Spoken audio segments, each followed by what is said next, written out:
Assalamualaikum warahmatullahi wabarakatuh. Perkenalkan, nama saya Rosi Adelia, NIM 2015-051. Saya dari kelas BKPI 4C, Prodi Bimbingan dan Konseling Pendidikan Islam, Fakultas Tarbiyah, Institut Agama Islam Negeri Syekh Abdurrahman Siddiq, Bangka Belitung.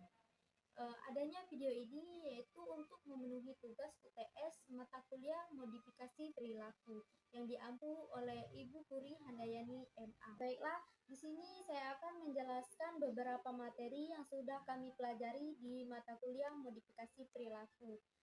Yang pertama yaitu pengertian, tujuan, dan proses modifikasi perilaku. Menurut para ahli, menurut Eisner, modifikasi perilaku adalah upaya mengubah perilaku dan emosi manusia dengan cara yang menguntungkan berdasarkan teori yang modern dalam prinsip psikologi belajar. Modifikasi perilaku sebagai salah satu metode dalam memberikan bantuan pada klien menerapkan metode yang berbeda. Yang selanjutnya yaitu tujuan modifikasi perilaku. Tujuan utama dari modifikasi perilaku adalah menghendaki adanya perubahan. Tujuan modifikasi perilaku dapat mencakup 4 perubahan perilaku. Proses modifikasi perilaku. Yang pertama, memberikan penekanan yang kuat dalam mendefinisikan masalah berdasarkan perilaku yang dapat diukur dengan cara tertentu. Yang kedua, modifikasi perilaku merupakan prosedur dan teknik penanganan cara-cara mengubah lingkungan individu untuk membantu berfungsi secara penuh. Yang ketiga, modifikasi perilaku merupakan metode dan alasan yang dapat dideskripsikan secara tepat dan detail. Yang keempat, modifikasi perilaku merupakan teknik modifikasi perilaku yang sering kali dapat langsung diaplikasikan individu dalam kehidupan sehari-hari. Yang kelima, modifikasi perilaku merupakan teknik dan prosedur yang dikembangkan dari riset dasar dan terapan dan prinsip-prinsip pengkondisian opera dan pengkondisian Pavlovian. Yang keenam yaitu modifikasi perilaku menekankan pembuktian ilmiah bahwa intervensi atau penanganan tertentu terhadap perilaku harus menghasilkan perubahan perilaku yang terukur. Yang ketujuh yaitu modifikasi perilaku memberikan penghargaan yang tinggi kepada semua pihak yang terlibat dalam program modifikasi perilaku. Area aplikasi modifikasi perilaku dalam berbagai bidang. Pendekatan behavioris dunia mengajar adalah sebagai pendekatan modifikasi perilaku dalam mengajar di level universitas. Psikologi klinis. Dalam psikologi klinis, prinsip psikologi digunakan untuk menolong orang dengan masalah pribadi. Gangguan perkembangan. Penelitian mengenai modifikasi perilaku paling banyak dikembangkan dalam area ini. Orang dengan disabilitas biasanya mempunyai perilaku keberkurangan yang serius. Psikologi komunitas. Di dalam psikologi komunitas, intervensi perilaku didesain untuk mengatur perilaku banyak orang masyarakat untuk kesejahteraan bersama. Self management. Selain untuk orang lain, modifikasi perilaku dapat digunakan untuk diri sendiri. Modifikasi perilaku dapat digunakan untuk mengatur perilaku dari kesehatan perilaku keprofesionalan dan masalah pribadi. Penggunaan media teknologi informasi atau IT dalam program modifikasi perilaku. Penggunaan media teknologi informasi berkembang sedemikian pesat dengan tujuan agar dapat mempermudahkan kinerja manusia dalam mengolah data. Teknologi informasi atau yang dikenal dengan singkatan TI atau dalam bahasa asing Information Technology atau disingkat IT merupakan sebuah teknologi yang terkait dalam pengolahan informasi. Reinforcement Theory atau teori penguatan. Teori penguatan atau Reinforcement Theory dikemukakan oleh B. F. Skinner tahun 1940 sampai 1990. dan rekan-rekannya. Pandangan mereka menyatakan bahwa perilaku individu adalah fungsi dari konsekuensi-konsekuensinya atau rangsangan respon konsekuensi. Teori ini didasarkan atas semacam hukum pengaruh di mana tingkah laku dengan konsekuensi positif cenderung untuk diulang, sementara tingkah laku dengan konsekuensi negatif cenderung untuk tidak diulang. Yang berikutnya yaitu teknik reinforcement dalam modifikasi perilaku. Penguatan positif. Menurut Mu'uzzer Usman, pada tahun 2005, teknik pemberian penguatan agar efektif yaitu yang pertama penguatan kepada pribadi tertentu yang jelas, yang kedua diberikan dengan segera atau langsung, yaitu setelah munculnya tingkah laku yang diharapkan, yang ketiga penguatan kepada kelompok, yang keempat penggunaan penguatan dengan bervariasi agar pengaruh penguatan positif dapat berjalan efektif. Penguatan negatif. Pada penguatan negatif, meningkatkan atau memungkinkan berulangnya tingkah laku yang diharapkan disebabkan oleh dikurangi atau dihilangkan stimulus yang tidak menguatkan sebagai konsekuensi dari tingkah laku tersebut. Selanjutnya itu punishment. Pengertian punishment berasal dari bahasa Inggris yang artinya adalah hukuman. Dalam pengkondisian operan, hukum adalah proses di mana konsekuensi dari perilaku menekankan perilaku itu mengarungi frekuensi, durasi, atau besarnya. Jenis-jenis hukuman punishment. Yang pertama hukuman fisik, yang kedua teguran, yang ketiga time out, yang keempat ongkos respon, yang kelima hukuman preventif, yang keenam hukuman represif. Prinsip-prinsip hukum atau punishment. Yang pertama, hukum muncul langsung setelah perilaku bermasalah muncul. Yang kedua, hukuman bukanlah sebentuk sanksi moral, pembalasan atau ganti rugi. Yang ketiga, hukuman tidak digunakan untuk menahan seseorang dari melakukan perilaku target, yaitu perilaku yang tidak diinginkan. Yang ketiga, penyebab perilaku tidak diinginkan.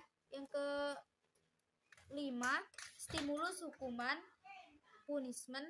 Yang keenam, antecedent atau termasuk atau aturan verbal.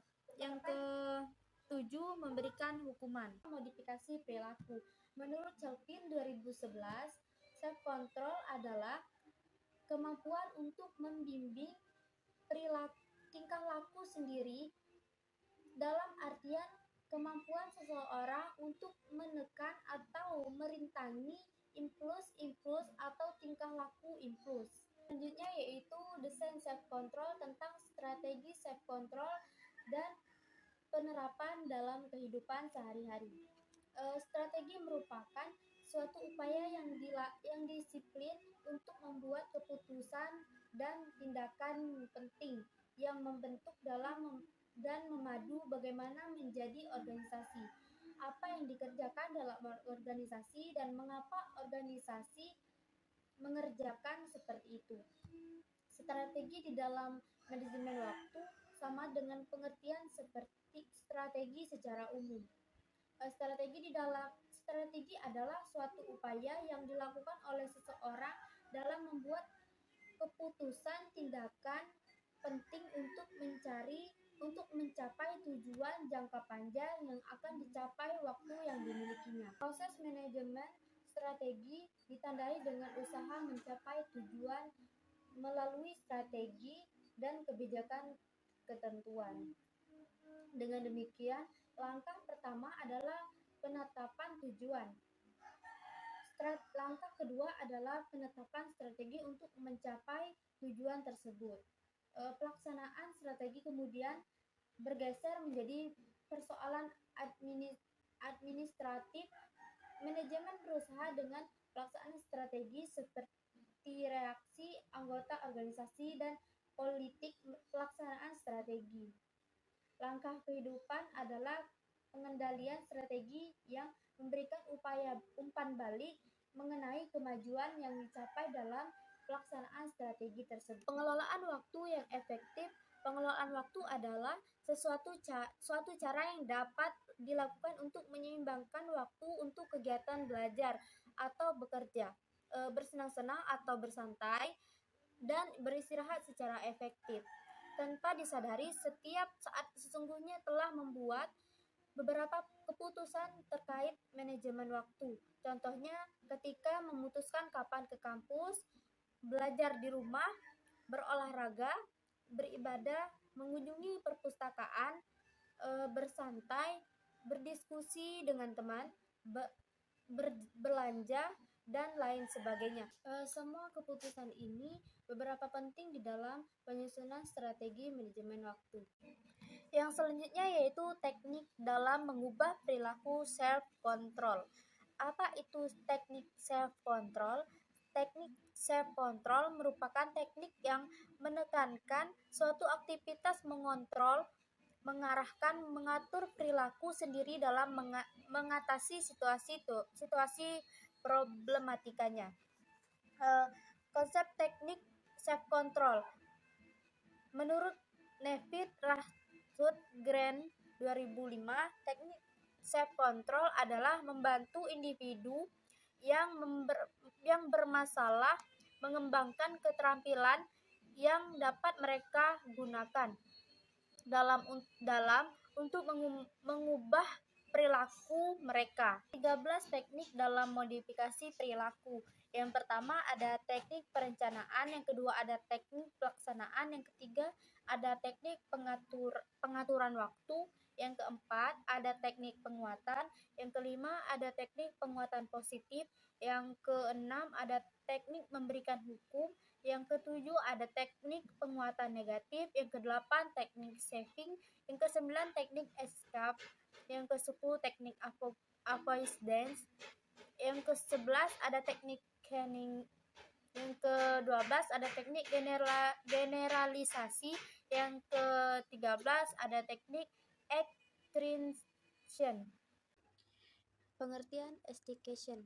Estimation merupakan suatu perhentian penguatan jika dalam suatu kasus di mana pada perilaku sebelumnya individu mendapat penguatan, maka kemudian tidak lagi dikuatkan sehingga akan ada kecenderungan penurunan perilaku. Hal inilah yang dinamakan munculnya suatu pelenyapan atau pemusnahan estimation.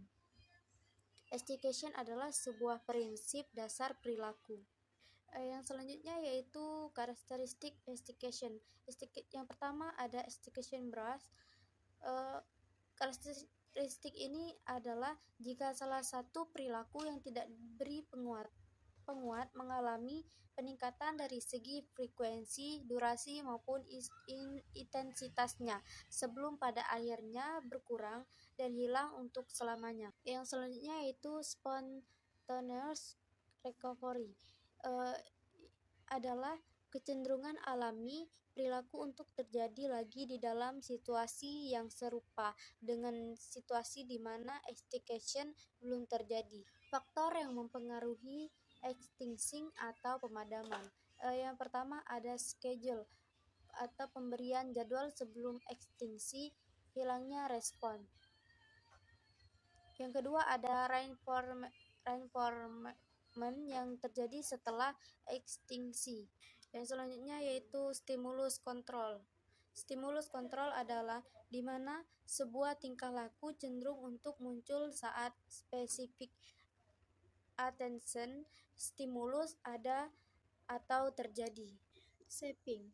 Pengertian shaping adalah pembentukan perilaku baru atau perilaku yang belum pernah dilakukan individu dan sulit atau tidak mungkin untuk memunculkan perilaku baru yang diinginkan tersebut dengan Cara memberi pengukuh atau penguat jika telah muncul perilaku-perilaku yang menyerupai atau mendekati perilaku yang diinginkan, sehingga pada akhirnya memunculkan perilaku yang sama sekali baru yang diinginkan. Yang selanjutnya yaitu token ekonomi. Teknik token ekonomi. Pengertian token ekonomi, ada beberapa cara untuk mengubah perilaku individu. Di antaranya adalah melalui modifikasi perilaku. Asian dalam Purwanta 2015 menyatakan bahwa modifikasi perilaku adalah usaha mengubah perilaku dan emosi manusia dengan cara yang menguntungkan dengan hukum teori modern proses belajar. Aturan dan pertimbangan dalam token ekonomi. Beberapa aturan dan pertimbangan yang perlu diperhatikan dalam pelaksanaan teknik token ekonomi agar efektif antara lain sebagai berikut. Yang pertama yaitu hindari penundaan pemberian token dilakukan seketika setelah perilaku sasaran muncul. Yang kedua, berikan token secara konsisten. Pemberian token yang terus-menerus dan konsisten akan mempercepat peningkatan perilaku sasaran. Yang ketiga, memperhitungkan pengukuh dengan harga kepingan. Yang keempat, persyaratan hendaknya jelas. Aturan yang diterapkan harus jelas dan mudah diikuti. Yang kelima yaitu pilih pengukuh atau hadiah yang macam dan kualitasnya memadai. Yang keenam, kelancaran pengadaan pengukuh idaman. Yang ketujuh, pemasaran pengukuh idaman perlu memperhitungkan hukum penawaran dan permintaan. 8. Jodohkan pemberian kepingan dengan pengukuh sosial positif. Yang ke-9, perhitungkan efeknya terhadap orang lain. Yang ke-10, perlu persetujuan berbagai pihak agar tidak mengganggu pelaksanaan program yang menyertainya. Yang ke-11, perlu kerjasama subjek dalam pelaksanaan teknik token ekonomi. Makin jelas aturan main, makin setuju subjek pada program yang akan dilaksanakan, maka akan semakin lancar program dan semakin efektif hasil yang diperoleh. 12. Perlu latihan bagi pelaksana. Yang ke-13, perlu pencatatan selain untuk pertanggungjawaban juga untuk mendeteksi keberhasilan program. Yang ke-14, kombinasi dengan prosedur lain. Yang ke-15, follow up dan penundaan pengukuhan apabila token ekonomi sudah berhasil. Teknik relaksasi. Pengertian teknik relaksasi menurut Zen Zainul, dengan proses relaksasi atau pengenduran, penyegaran kembali, refreshing organ-organ tubuh akan sesekali mengalami fase istirahat. Pengertian keterampilan sosial. Keterampilan sosial merupakan kemampuan individu untuk berkomunikasi efektif dengan orang lain, baik secara verbal maupun nonverbal, sesuai dengan situasi dan kondisi yang ada pada saat itu, di mana keterampilan sosial ini merupakan perilaku yang dipelajari. Teknik dan prosedur assertive training. Pengertian teknik assertive training menurut Tauman, asertif dapat diartikan sebagai ekspresi dari perasaan-perasaan dan kebutuhan-kebutuhan, belajar bertindak atas dasar perasaan-perasaan, keinginan-keinginan, dan kebutuhan-kebutuhan, serta menghormati perasaan-perasaan, keinginan-keinginan, dan kebutuhan-kebutuhan orang lain. Ekspresi yang tepat dan pikiran dan perasaan serta ekspresi tingkah laku yang tepat dari keinginan-keinginan yang dimiliki. Baiklah, mungkin cukup sekian penjelasan dari saya. Kurang dan lebihnya saya mohon maaf, kepada Allah saya mohon ampun. Saya akhiri, wabillahi taufik wal hidayah. Wassalamualaikum warahmatullahi wabarakatuh. Terima kasih.